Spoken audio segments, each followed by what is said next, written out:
오늘도 시청해주셔서 감사합니다. 구독과 좋아요는 영상을 제작하는 데 큰 힘이 됩니다. 구독을 부탁드리겠습니다, 선생님. 그럼 오늘도 좋은 하루 되세요. 오늘의 이야기를 시작하겠습니다. 58세의 사랑에 빠진다는 게 가능할까요? 저는 절대 불가능하다고 생각했어요. 특히 저 같은 사람한테는 말이죠. 제 이름은 강민호예요. 올해 58살이고 3년 전에 다니던 회사에서 명예퇴직했어요. 솔직히 말하면 잘렸다는 표현이 더 맞겠죠. 하지만 그때는 오히려 홀가분했어요. 30년 넘게 회사 다니면서 받은 스트레스에서 벗어날 수 있으니까요. 퇴직금하고 중간정산으로 받은 돈으로 작은 원룸 하나 마련하고 아파트 경비 일을 시작했어요. 월급이 많진 않지만 생활하기엔 충분했거든요. 무엇보다 좋은 건 혼자라는 거였어요. 제가 원래 결혼했었어요. 20년 넘게 살았죠. 그런데 7년 전에 이혼했어요. 아내가 다른 남자랑 바람을 피웠거든요. 그것도 제 후배하고요. 그때 정말 세상이 무너지는 것 같았어요. 믿었던 사람들한테 이렇게 배신당할 줄은 몰랐거든요. 그 이후로 전 사람을 믿지 않게 됐어요. 특히 여자는 더더욱이요. 그래서 혼자 사는 게 정말 편했어요. 누구 눈치 볼 것도 없고 스트레스 받을 일도 없고요. 주말에는 넷플릭스 보면서 치킨 시켜 먹고 평일에는 경비실에서 CCTV 보면서 시간 보내고 이런 삶이 나쁘지 않더라고요. 그런데 그 생각이 완전히 바뀐 건 지난 3월 어느 밤이었어요. 밤 11시쯤이었을 거예요. 경비실에서 CCTV를 보고 있는데 지하주차장에서 이상한 움직임이 포착됐어요. 어떤 여자분이 혼자서 큰 박스를 나르고 있더라고요. 그런데 박스가 너무 무거워 보이는 거예요. 중간중간 쉬면서 힘들어하는 모습이 화면에 그대로 나왔어요. 처음엔 그냥 지나칠까 했어요. 제가 나서서 도와줄 이유도 없고 괜히 오해받을 수도 있잖아요. 요즘 세상의 남자가 여자한테 먼저 다가가면 이상하게 보거든요. 그런데 그 여자분이 박스를 들다가 그만 넘어지는 거예요. 박스는 바닥에 떨어지고 그 안에 있던 물건들이 와르르 쏟아졌어요. 그 모습을 보니까 도저히 그냥 있을 수가 없더라고요. 급하게 경비실을 나와서 지하주차장으로 내려갔어요. 그 여자분은 바닥에 흩어진 물건들을 주워 담으면서 혼자 한숨을 쉬고 있었어요. 괜찮으세요?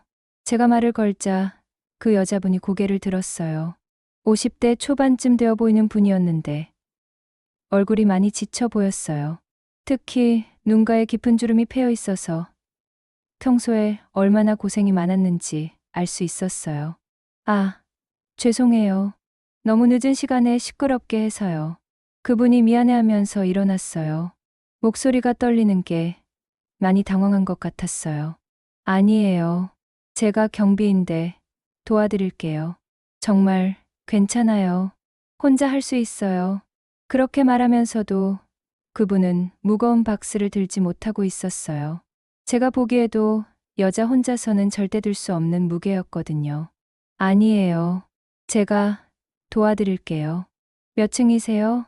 15층이에요. 하지만 정말 괜찮아요. 일이니까요. 사실 일은 아니었지만 그렇게 말할 수밖에 없었어요. 그분이 계속 거절하려고 하니까요.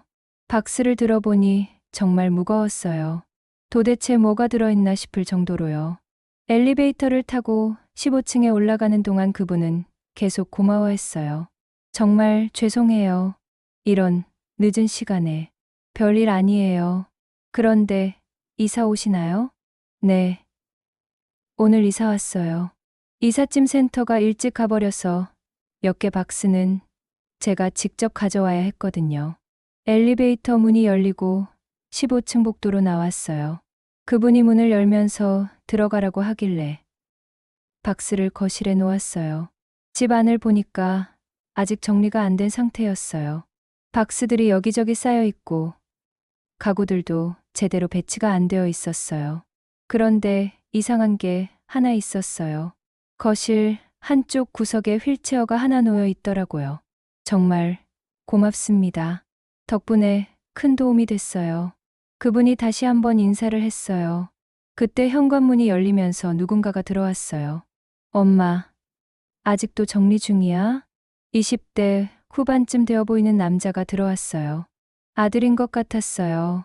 응. 마지막 박스 가져왔어. 이분이 도와주셨어. 아, 안녕하세요. 감사합니다. 아들이 제게 인사를 했어요. 그런데 그 아들의 다리를 보니까 뭔가 이상했어요. 걸음걸이가 부자연스러웠거든요. 그럼 전 이제 내려갈게요. 정말 고맙습니다. 이름이 어떻게 되세요? 강민호라고 해요. 저는 이지혜예요. 앞으로 잘 부탁드려요. 그렇게 첫 만남이 끝났어요. 경비실로 돌아오면서 뭔가 이상한 기분이 들었어요. 그 휠체어가 왜 거기 있었을까요? 그리고 아들의 그 어색한 걸음걸이는 뭐였을까요? 그날 밤 잠이 잘 안 왔어요. 이상하게 그 이지혜 씨가 자꾸 생각났거든요. 얼굴에 배인 그 피곤함과 혼자서 무거운 박스를 나르던 모습이 계속 머릿속에 맴돌았어요. 그런데 그때는 몰랐어요. 이게 시작이었다는 걸요. 그 다음 날부터 이상한 일들이 생기기 시작했어요. 아침 7시쯤이었을 거예요. 경비실에서 커피를 마시고 있는데 15층에서 내려온 이지혜 씨가 저를 찾아왔어요. 민호 씨, 어제 정말 고마웠어요. 이거라도 드세요. 손에 든 건 직접 만든 것 같은 샌드위치였어요. 포장도 정성스럽게 되어 있고 보기만 해도 맛있어 보였어요. 아, 이런 거 안 하셔도 되는데요. 아니에요. 마음이에요. 그리고 혹시 앞으로도 부탁드릴 일이 있을 것 같아서요. 부탁드릴 일이라는 게 뭘까요? 궁금했지만 굳이 묻지는 않았어요.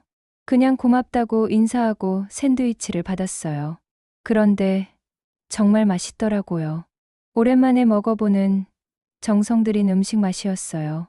혼자 산지 7년 만에 처음으로 누군가가 만들어준 음식을 먹는 거였거든요. 그날 오후에 또 이상한 일이 있었어요. 택배기사가 15층으로 배송을 갔다가 다시 내려온 거예요. 그런데 표정이 좀 이상했어요. 경비님, 15층 새로 이사 온 집 아시죠?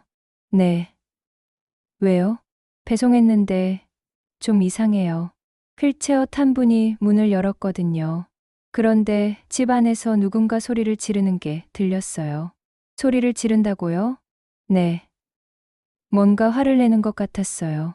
근데 그 휠체어 탄 분이 급하게 문을 닫더라고요. 택배기사가 가고 나서 뭔가 신경이 쓰였어요. 어제 본 그 아들이 휠체어를 타고 있다는 거였어요. 그리고 집 안에서 누군가 소리를 질렀다고 하니까요. 저녁 무렵 지혜 씨가 또 경비실로 왔어요. 그런데 얼굴이 많이 상해 보였어요. 민호 씨, 죄송한데 부탁이 하나 있어요. 뭔데요? 혹시 내일 오전에 시간 되시면 병원에 좀 데려다 주실 수 있을까요? 택시 타기가 좀 어려운 상황이어서요. 병원이요? 아프신가요? 아니요. 제가 아닌 건 아니고 아들이 재활 치료를 받아야 해서요. 그제서야 어제 본 휠체어의 정체를 알 것 같았어요. 아들이 휠체어를 타고 있었고 재활 치료를 받고 있다는 거였어요. 물론이죠. 시간은 언제요? 오전 10시쯤이면 될 것 같은데요. 정말 죄송해요. 다른 부탁할 사람이 없어서요. 그 말을 들으니까 마음이 좀 아팠어요. 다른 부탁할 사람이 없다는 게 얼마나 외롭게 살고 있다는 뜻이잖아요. 다음 날 오전 15층에 올라갔어요. 문을 열어준 건 어제 봤던 아들이었는데 정말로 휠체어를 타고 있었어요. 안녕하세요. 어제 도와주신 분이시죠? 네, 강민호라고 해요. 저는 이민준이에요. 어머니가 정말 고마워하세요. 민준 씨의 목소리는 밝았지만 뭔가 억지로 밝게 하려는 것 같았어요. 그리고 얼굴에도 피로가 많이 보였어요. 준비됐어요? 지혜 씨가 나왔어요. 손에는 큰 가방을 들고 있었고 얼굴에는 어제보다 더 걱정이 많아 보였어요. 차 안에서는 별말이 없었어요. 민준 씨가 뒷좌석에 휠체어를 접어서 태우고 지혜 씨가 옆에 앉았어요. 저는 운전을 하면서 가끔 백미러로 뒤를 보곤 했는데 민준 씨 표정이 점점 어두워지는 게 보였어요. 병원에 도착해서 민준 씨를 휠체어에 태우고 재활의학과로 갔어요. 그런데 그때 의사 선생님과 지혜 씨가 나누는 대화를 엿들었어요. 상태가 어떤가요, 선생님? 솔직히 말씀드리면 호전되고 있지는 않아요. 오히려 우울감이 더 심해지는 것 같고요. 그럼 어떻게 해야 하나요? 환자 본인의 의지가 가장 중요해요. 지금 상태로는 재활에 의욕이 없어 보이거든요. 그 대화를 듣고 나서야 상황을 조금 이해할 수 있었어요. 민준 씨가 단순히 몸이 불편한 게 아니라 마음도 많이 아픈 상태라는 거려. 재활 치료가 끝나고 다시 차에 탔을 때 민준 씨가 갑자기 말했어요. 엄마, 나 그냥 집에만 있을래. 이런 치료받아도 소용없어. 준아, 그런 말 하지 마. 뭐가 달라져? 6개월째 똑같잖아. 차 안 분위기가 급격히 무거워졌어요. 지혜 씨는 아무 말도 못하고 있었고 민준 씨는 창밖만 바라보고 있었어요. 그때 제가 말했어요. 민준 씨, 혹시 뭘 좋아하세요? 네. 취미나 관심사 같은 거요. 왜 그런 걸 물어보세요? 그냥요. 궁금해서요. 한참을 생각하더니 민준 씨가 대답했어요. 예전에는 사진 찍는 걸 좋아했어요. 여행 다니면서 풍경 찍고 그랬거든요. 지금도 하세요? 이런 몸으로 어떻게 해요? 휠체어 타고도 할 수 있는 거 아닌가요? 그 말을 하고 나서 괜히 했나 싶었어요. 너무 함부로 말한 것 같아서요. 그런데 민준 씨가 뭔가 생각에 잠긴 것 같았어요. 집에 도착해서 민준 씨를 15층까지 데려다 주고 내려왔어요. 그런데 잠깐 후에 지혜 씨가 경비실로 찾아왔어요. 민호 씨, 정말 고마워요. 그리고 죄송해요. 뭐가 죄송하다는 거예요? 준이가 예전에는 정말 밝은 애였거든요. 그런데 사고 나고 나서부터 완전히 변했어요. 사고라는 말에 귀가 쫑긋했어요. 사고요? 작년에 오토바이 사고를 당했어요. 음주운전 차가 들이받아서요. 그때 하반신이 지혜 씨 목소리가 떨렸어요. 얘기하기 힘들어하는 게 보였어요. 그래서 여기로 이사 오신 거예요? 네. 원래 살던 곳은 계단이 많아서 휠체어로 다니기 어려웠거든요. 그리고 지혜 씨가 말을 멈췄어요. 뭔가 더 말하고 싶어 하지만 망설이는 것 같았어요. 그리고 뭐요? 아니에요. 괜찮아요. 그렇게 말하고는 급하게 올라갔어요. 그런데 그 뒷모습이 뭔가 더 큰 고민을 안고 있는 것 같았어요. 그날 밤 잠들기 전에 생각해 봤어요. 지혜 씨 모자가 겪고 있는 일들이 제 일처럼 신경 쓰이더라고요. 특히 지혜 씨가 혼자서 모든 걸 감당하려는 모습이 안쓰러웠어요. 그런데 왜 제가 이렇게 신경 쓰이는 걸까요? 7년 동안 누구에게도 관심을 갖지 않고 살았는데 말이에요. 그 이후로 지혜 씨와 자주 마주치게 됐어요. 아침에 출근하면서 저녁에 퇴근하면서 인사를 나누곤 했죠. 그런데 볼 때마다 뭔가 걱정이 많아 보였어요. 일주일 정도 지났을 때였어요. 새벽 1시쯤에 경비실 전화가 울렸어요. 여보세요. 경비실이에요. 민호 씨인가요? 저 지혜예요.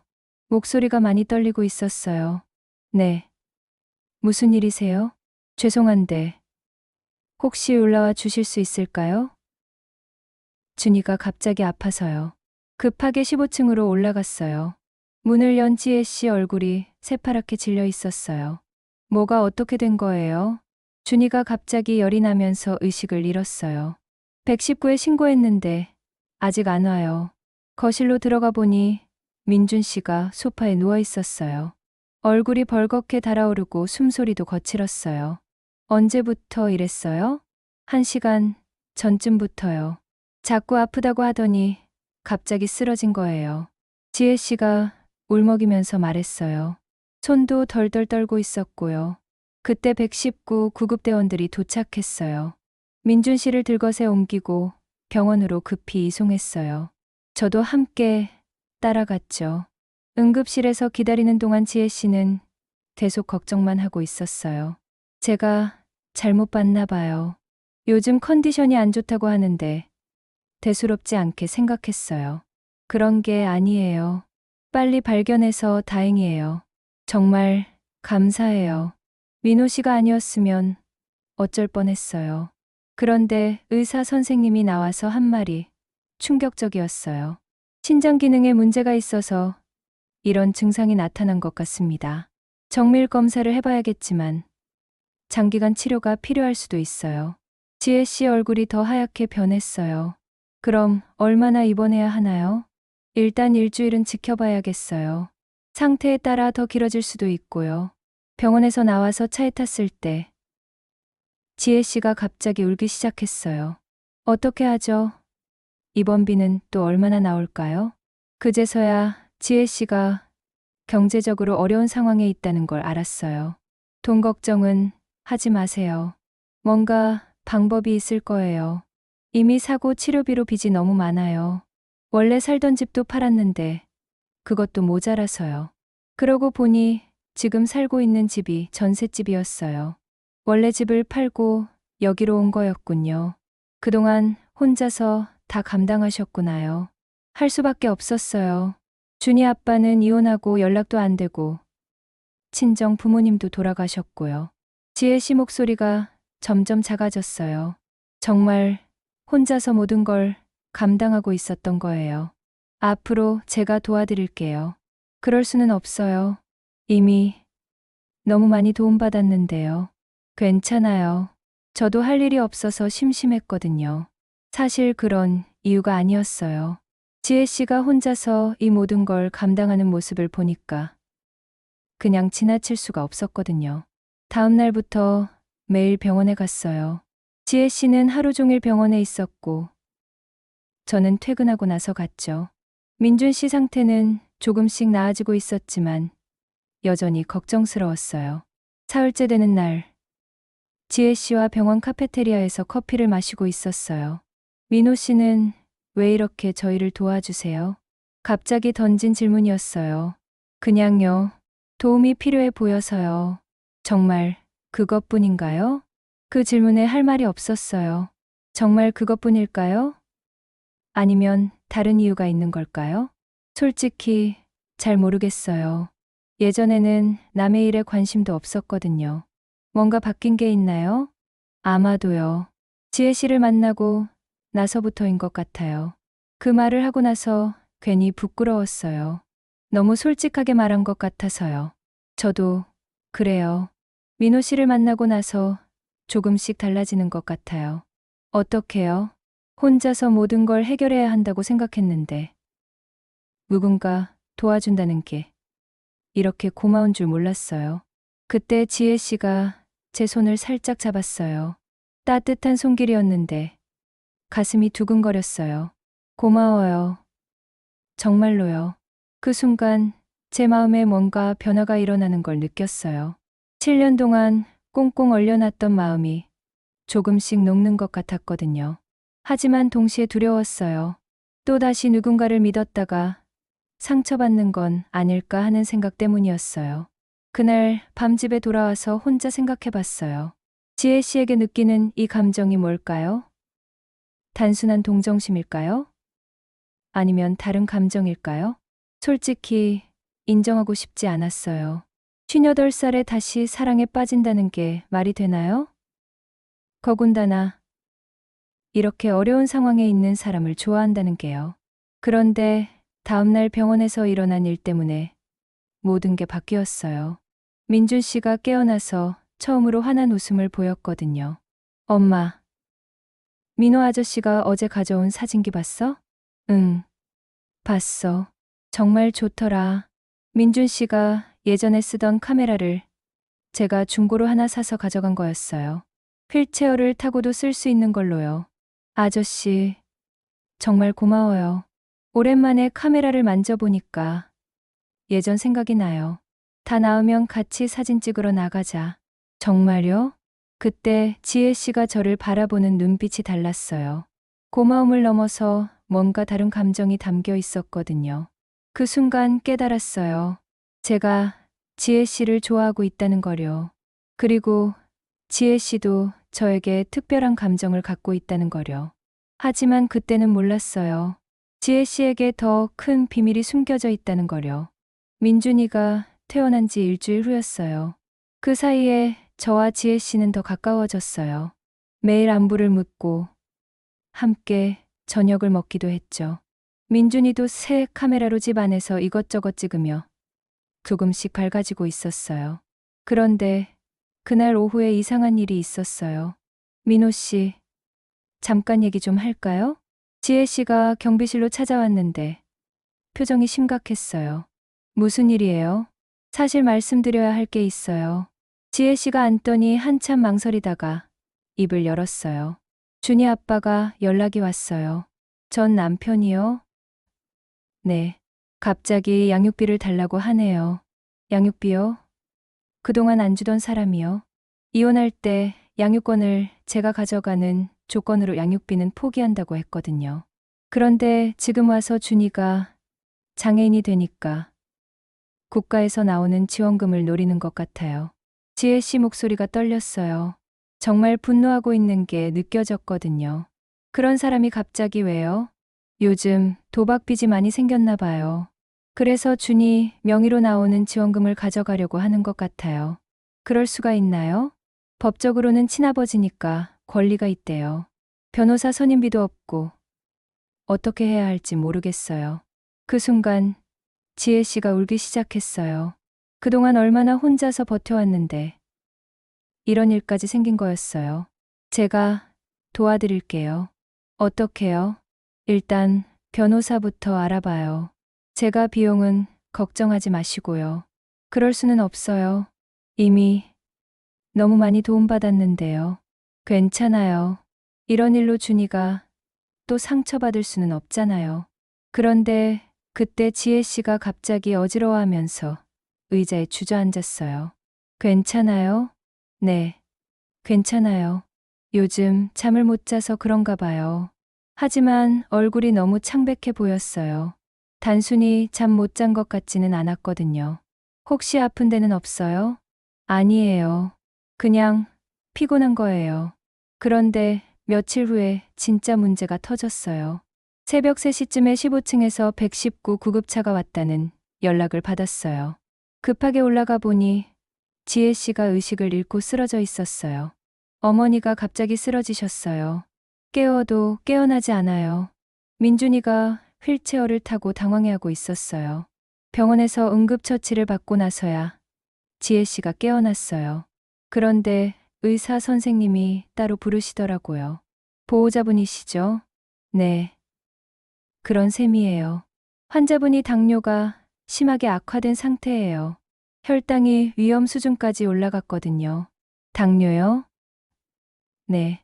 그런데 이상한 게 환자분이 당뇨약을 끊은 지 꽤 된 것 같아요. 왜 끊었을까요? 아마 경제적인 이유일 거예요. 당뇨약이 생각보다 비싸거든요. 그제서야 알았어요. 지혜 씨가 민준이 치료비 때문에 자신의 약값까지 아끼고 있었다는 거려. 병실로 들어가니 지혜 씨가 미안해하고 있었어요. 정말 죄송해요. 또 이런 일로 폐를 끼쳐서요. 왜 당뇨가 있다는 말을 안 했어요? 별일 아니라고 생각했어요. 약은 왜 안 먹었어요?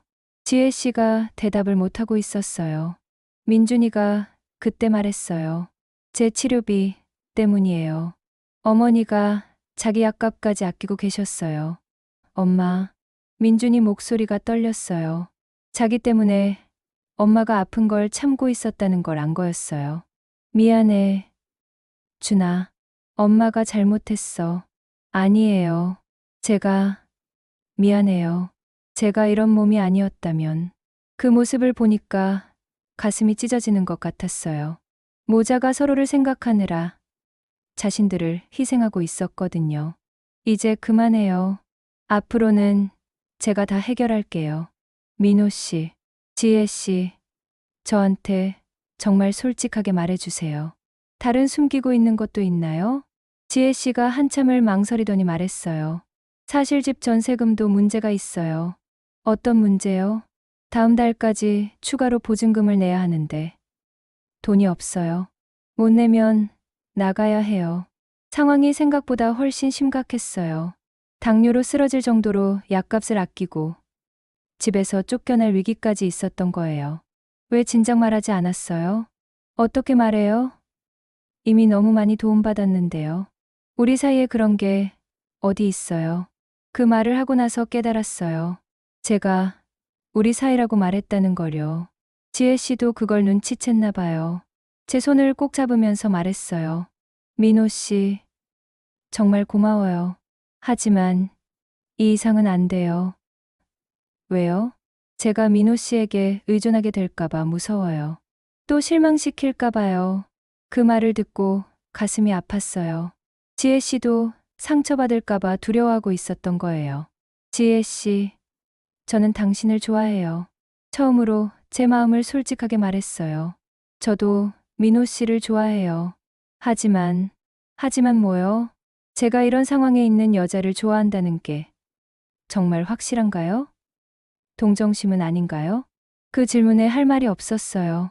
정말 사랑인지 동정심인지 저도 헷갈렸거든요. 하지만 한 가지는 확실했어요. 지혜 씨가 없으면 제 삶이 다시 텅 비어버릴 것 같다는 생각이었어요. 그 다음 날부터 지혜 씨가 달라졌어요. 인사는 하지만 예전처럼 편하지 않았고 도움을 받으려고 하지도 않았어요. 약값이나 보증금 문제는 제가 알아서 해결할게요. 어떻게요? 친구한테 돈을 빌리든지 다른 방법을 찾든지요. 그런데 며칠 후에 알게 된 사실은 충격적이었어요.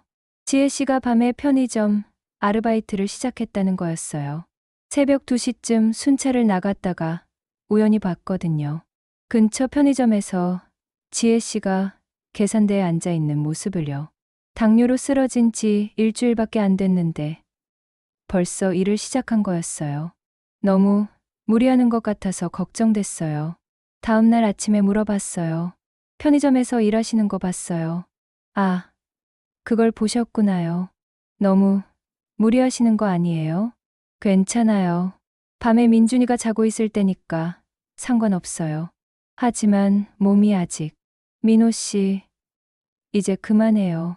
지혜 씨가 단호하게 말했어요. 저는 민호 씨한테 더 이상 의존하고 싶지 않아요.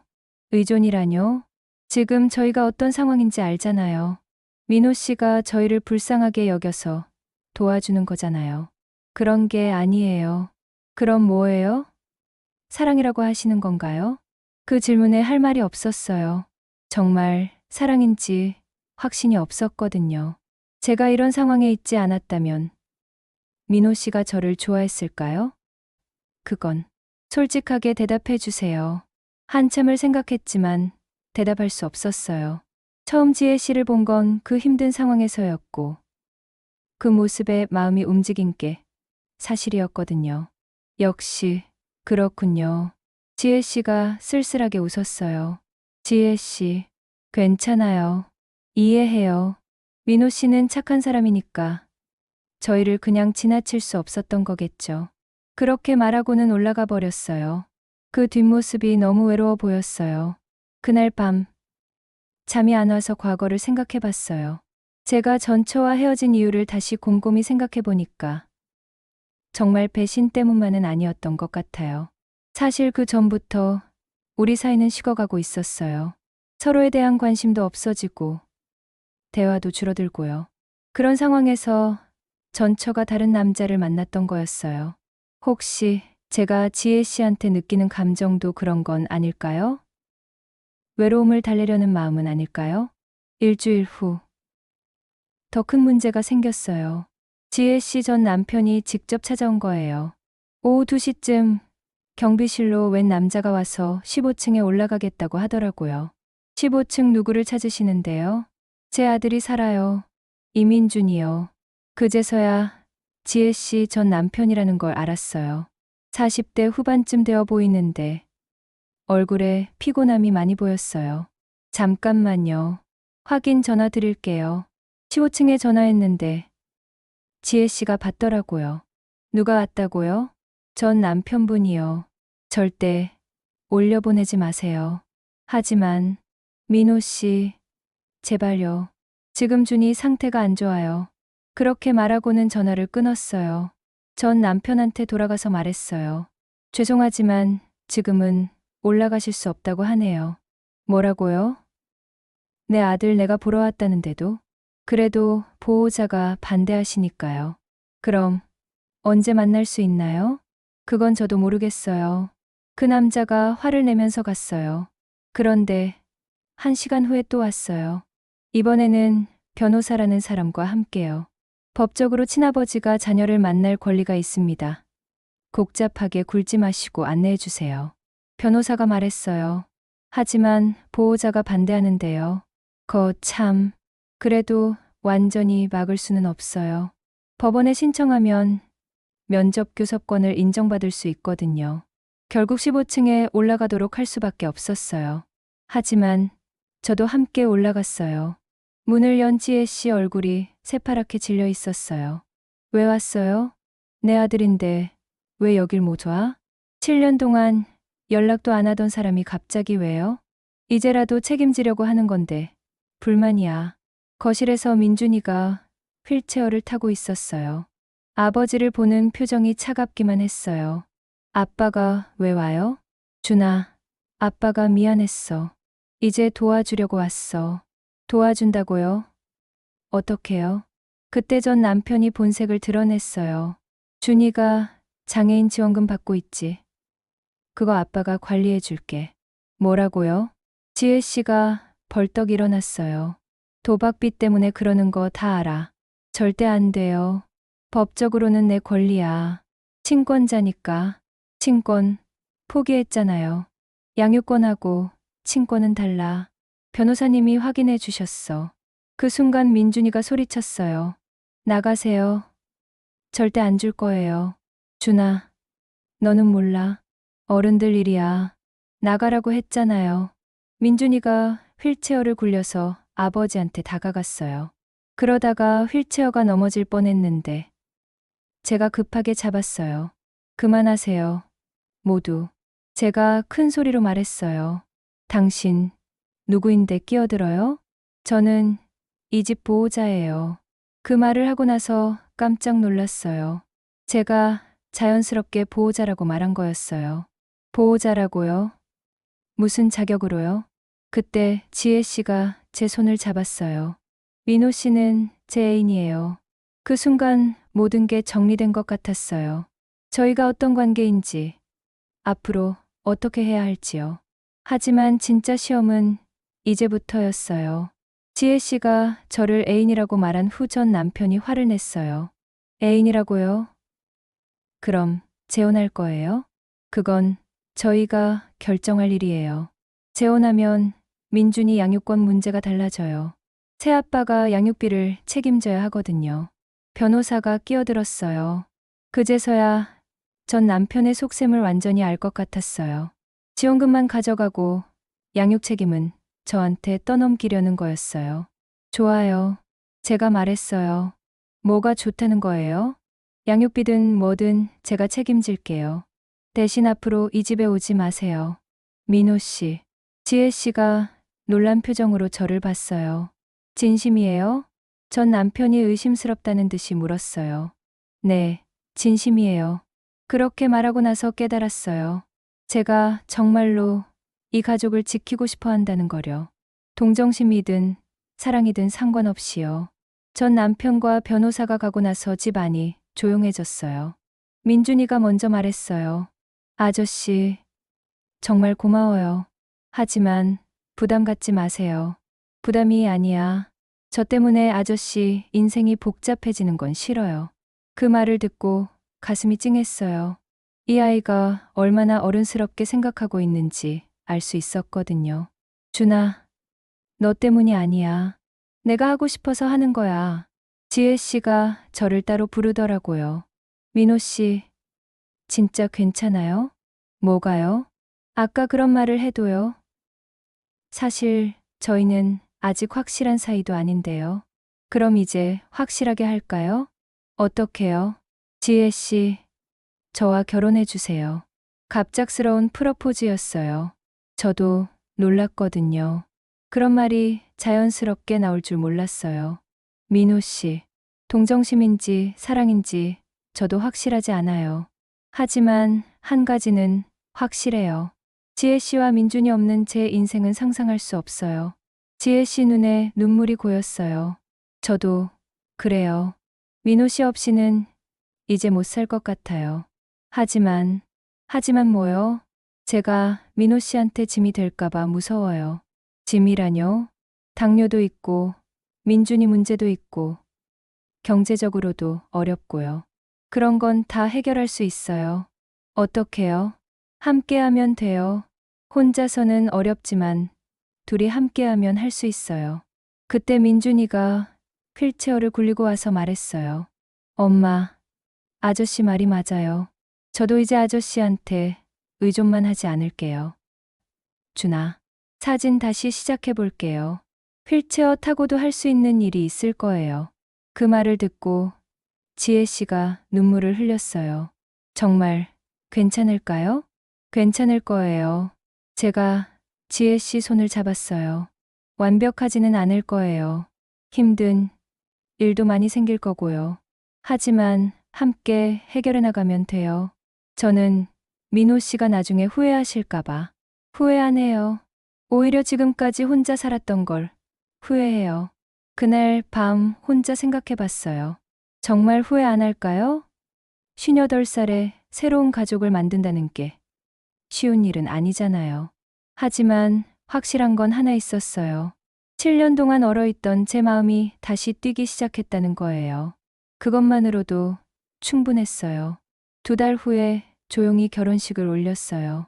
하객은 민준이와 몇 명의 이웃들 뿐이었지만 행복했어요. 신혼여행 대신 민준이와 함께 근처 공원으로 사진 찍으러 갔어요. 민준이가 휠체어에서 카메라로 풍경을 찍는 모습을 보니까 뿌듯했어요. 아빠, 민준이가 저를 부르더라고요. 처음 듣는 호칭이었는데 가슴이 뭉클했어요.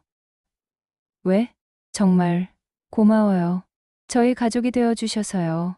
나도 고마워. 너희들 덕분에 다시 살 맛이 나거든. 지혜 씨가 제 팔을 끼고 웃었어요. 민호 씨, 행복해요? 당연하죠. 지혜 씨는요? 네, 정말 행복해요. 그런데 그때 지혜 씨가 조심스럽게 말했어요. 민호 씨, 사실 말하지 못한 게 하나 더 있어요. 뭐요? 제가 임신한 것 같아요. 깜짝 놀랐어요. 53살의 임신이라니요. 정말요? 아직 확실하지는 않지만요. 그 순간 무서웠어요. 58살의 아기 아빠가 된다는 게 가능할까요? 체력은 될까요? 경제적으로는 괜찮을까요? 하지만 동시에 설레기도 했어요. 새로운 생명이 저희 가족에게 온다는 게요. 어떻게 생각해요? 좋아요. 정말 좋아요. 힘들 텐데요. 힘들어도 좋아요. 함께니까요. 민준이도 좋아했어요. 진짜요? 제가 형이 되는 거예요? 그럼 든든한 형이 되어줘야지. 그렇게 저희는 새로운 시작을 하게 됐어요. 쉽지는 않을 거예요. 나이도 많고 경제적으로도 넉넉하지 않고 민준이 문제도 있고요. 하지만 혼자였을 때보다는 훨씬 희망적이에요. 서로 의지하고 함께 문제를 해결해 나갈 수 있으니까요. 가끔 생각해요. 58살의 사랑에 빠진다는 게 정말 가능했구나 하고요. 그것도 이렇게 복잡한 상황에서 말이에요. 동정심에서 시작된 감정이었을지도 몰라요. 하지만 이제는 확실해요. 진짜 사랑이라는 걸요. 완벽한 사랑은 아닐 거예요. 젊은 사람들처럼 열정적이지도 않고 미래가 확실하지도 않아요. 하지만 그래서 더 소중한 것 같아요. 나이 들어서 만난 사랑은 이런 거구나 싶어요. 서로의 상처를 감싸주고 함께 현실을 헤쳐나가는 거요. 지금도 지혜 씨는 편의점에서 일하고 저는 경비 일을 하고 있어요. 민준이는 재활치료를 받으면서 사진 공부를 다시 시작했고요. 완벽하지 않지만 행복해요. 혼자 살 때는 몰랐던 행복이에요. 58살의 새로운 사랑 이야기. 아직 끝나지 않았어요. 오히려 이제 시작인 것 같거든요.